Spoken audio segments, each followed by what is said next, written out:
"Just seeking quiet work, Mr. Thorne." Martha kept her gaze down, hands folded, but the sleeve slipped. A flash of ink, intricate, faded, not the mark of a simple cleaner. Who was this woman? The silence in the cavernous study felt heavier than the antique grandfather clock ticking ominously in the corner. Elias Thorne, billionaire recluse, rarely conducted interviews himself, especially not for household staff. But something about the sparse application from Martha Jenkins, local address, previous experience listed only as various domestic roles, references unavailable due to employer privacy, had piqued his obsessive curiosity. He valued discretion above all else. His secluded mountaintop estate near Aspen was his fortress, built precisely to keep the world and its prying eyes at bay. He studied the woman sitting opposite his imposing mahogany desk, mid-50s perhaps, dressed in clothes that were neat but utterly unremarkable. A gray turtleneck sweater, dark slacks, sensible flat shoes, hair pulled back in a simple bun. Face pleasant, unremarkable, etched with the faint lines of middle age. She projected an air of quiet competence, deference.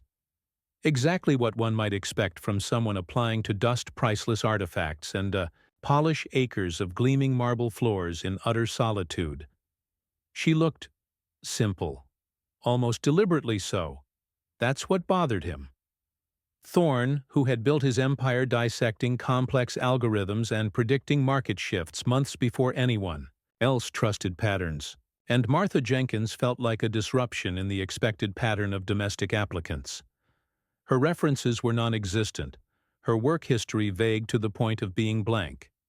Yet her application letter, concise and perfectly worded, hinted at an underlying intelligence inconsistent with the simple woman persona she presented. "You understand the requirements, Mrs. Jenkins?" Thorne asked, his voice a low baritone that rarely needed raising to command attention. "Absolute discretion, minimal interaction, strict adherence to designated areas and schedules. This house values privacy above all else." "Yes, Mr. Thorne," Martha replied, her voice soft, even. She kept her eyes respectfully lowered, focused somewhere on the intricate Persian rug beneath her feet. "I prefer quiet work. I keep to myself." Thorne leaned back in his leather chair, steepling his fingers. He watched her closely. Her posture was relaxed but not slumped. Her hands folded in her lap were still. No nervous fidgeting, no tells, except, as she shifted slightly, the cuff of her gray turtleneck sweater rode up fractionally on her left wrist. Just for a second. But Thorne's eyes, trained to catch micro-fluctuations on stock tickers, caught it instantly. A flash of faded ink against pale skin. Not a name or a flower. Something intricate, geometric, almost symbolic? It vanished as quickly as it appeared when she subtly adjusted her sleeve. But the image registered. It didn't fit. At all.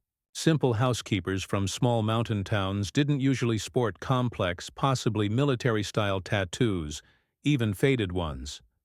"Your previous employment?" Thorne probed, keeping his voice casual, watching for any reaction. "Can you elaborate at all? Security clearances sometimes require more detail." Martha didn't flinch. Her gaze remained steady on the rug. "As I stated, Mr. Thorne, previous employers valued their privacy greatly. High-profile individuals. I signed non-disclosure agreements. Plausible, conveniently unverifiable, but delivered without a flicker of deception. Her control was remarkable." "I see," Thorne murmured. He made a decision. The mystery intrigued him more than the potential risk. And her apparent skill at maintaining a low profile, at blending in, could be an asset in itself. "Very well, Mrs. Jenkins. The position is yours. Standard probationary period applies. Your schedule and detailed duties will be provided by Mr. Graves, my head of security." Martha finally lifted her gaze, meeting his eyes directly for the first time. Her expression was perfectly neutral. "Thank you, Mr. Thorne. I appreciate the opportunity. I won't disappoint you." She stood, offered a slight, respectful nod, and was escorted out by the ever-present, stone-faced Mr. Graves.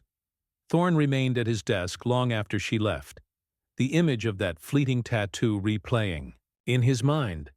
Who was Martha Jenkins? What secrets lay hidden beneath that placid, simple exterior? And why seek quiet obscurity cleaning his fortress of solitude? He buzzed Graves on the intercom. Graves. That new hire, Jenkins. Run a deep background check. Everything. Financials, travel, associations.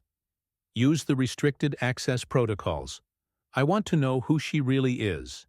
And pay particular attention to any military or intelligence connections. That tattoo, it looked familiar. Graves, ex-Mossad, and unflappable. Simply replied, "Understood, Mr. Thorne." Martha settled into the routine quickly. She was efficient, thorough, and utterly silent. She moved through the vast, empty rooms like a ghost, leaving surfaces gleaming but her presence unfelt. She adhered strictly to her assigned areas, never deviating, never lingering. She spoke only when necessary, answering direct questions from Graves or the few other skeletal staff members with quiet courtesy. She was the perfect invisible employee, which of course only deepened Thorne's suspicion. Graves' initial reports were frustratingly sparse. Martha Jenkins appeared to be exactly who she claimed. A widow, lived quietly in a rented cottage. Down in the valley, no digital footprint beyond basic utility bills. Paid cash for groceries. Drove an old, unremarkable car. The name yielded nothing in military or intel databases accessible through standard channels. It was too clean. Too simple. Thorne instructed Graves to intensify the surveillance. Discreet cameras followed Martha's movements within the estate. Her phone, a cheap burner model, was monitored, mostly calls to automated bill pay systems. Her comings and goings from her cottage were logged. Nothing. She gardened, read library books, bought groceries, lived a life of profound, almost aggressive normalcy. But the tattoo remained an anomaly Thorne couldn't ignore. He searched online databases himself, comparing the fleeting image in his memory to known symbols. Insignias, unit patches. Nothing matched exactly. It was complex, possibly custom. He needed a clearer look. The opportunity arose during a rare Colorado blizzard that snowed in the estate for 3 days. Staff movement was restricted. Thorne, prowling his domain restlessly, found Martha meticulously cleaning the enormous fireplace in the grand library, a room she usually accessed only when he was confirmed absent. She was kneeling, sleeves slightly pushed up as she scrubbed at a stubborn soot stain deep inside the hearth. Thorne approached silently, his footsteps muffled by the thick carpets. He stopped a few feet behind her, pretending to examine a bookshelf. From this angle he got a clear view of her exposed wrist. The tattoo was intricate indeed. Interlocking, geometric shapes, vaguely reminiscent of Celtic knotwork but sharper, more precise. In the center, almost obscured by fading in time, was a stylized bird. A nightingale? Its wings unfurled. It wasn't just decorative. It felt significant, like a unit crest or a symbol of allegiance. Before he could analyze it further, Martha seemed to sense his presence. She stiffened almost imperceptibly, then slowly turned, pulling her sleeve down automatically. "Mr. Thorne," she said, her voice calm, betraying no surprise. "I thought you were in your office." "Needed a book," he replied smoothly, gesturing vaguely at the shelves. He met her eyes. "Interesting tattoo, Mrs. Jenkins." He watched for her reaction. A flicker. Barely there, but definite. Surprise? Annoyance? Caught off guard. "Just a youthful indiscretion, sir," she replied easily, turning back to the fireplace. "Means nothing." But Thorne knew she was lying. The precision of the design, its symbolic nature. It meant something. Something important enough to keep hidden beneath layers of unassuming gray sweaters and a carefully constructed simple life. This wasn't just a background check anymore. This was a puzzle Elias Thorne was determined to solve. Who was the woman? Polishing his fireplace? What skills, what history did that tattoo represent? And why was she here? He felt a thrill of intellectual curiosity mixed with a frisson of potential danger. Martha Jenkins wasn't just a cleaner.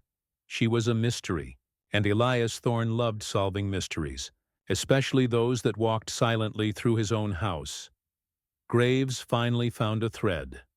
Not through official channels, but through a deep web contact specializing in accessing erased or classified personnel files. A potential match for the tattoo symbol, cross-referenced with approximate age and physical descriptors, flagged a highly classified, now disbanded Special Operations Unit, Project Nightingale, ultra-secret, involved in deep-cover intelligence gathering and extractions. Operatives were ghosts, their official records scrubbed clean upon entering the program, often given new identities upon exit or retirement. The unit was officially denied existence by multiple agencies. The contact couldn't access the full personnel file for the operative potentially linked to the tattoo. Only fragments. No name, no photo. Just a code name, Anya, and a note indicating Anya possessed exceptional skills in infiltration, observation, and close-quarters problem resolution. Specialized in blending into domestic environments. Last known activity: disappearance after a mission involving compromised biochem research data retrieval in Eastern Europe nearly 2 decades ago. Assumed terminated or deep retired under final protection protocols. Graves presented the fragmented report to Thorne. Project Nightingale. Anya. The puzzle pieces slammed into place with chilling clarity. Martha Jenkins wasn't just a former operative. She was a ghost, expertly playing the role of a simple woman. The quiet life, the lack of history, the tattoo. It all fit the profile of someone erased, someone hiding. But why here? Why surface now, seeking employment in his fortress? Was it coincidence? Or was he, Elias Thorne, somehow connected to her past? Or perhaps her target? The hidden truth wasn't just her identity. It was her lethal history and the terrifying question of her motives. Was she seeking refuge? Or was the simple cleaner dusting his antiques actually a highly trained operative waiting for the right moment to strike? Her reasons buried deep within the classified secrets of Project Nightingale. Thorne looked out at the snow-covered mountains surrounding his estate, the silence suddenly feeling less like peace and more like the calm before a storm. His fortress might not be as impenetrable as he thought. When a simple facade hides a deadly past, who is the hunter and who is the hunted? And what forgotten secrets link a reclusive billionaire to a ghost from a classified world? Drop your theory in the comments and subscribe for more stories where identities are the deepest cover.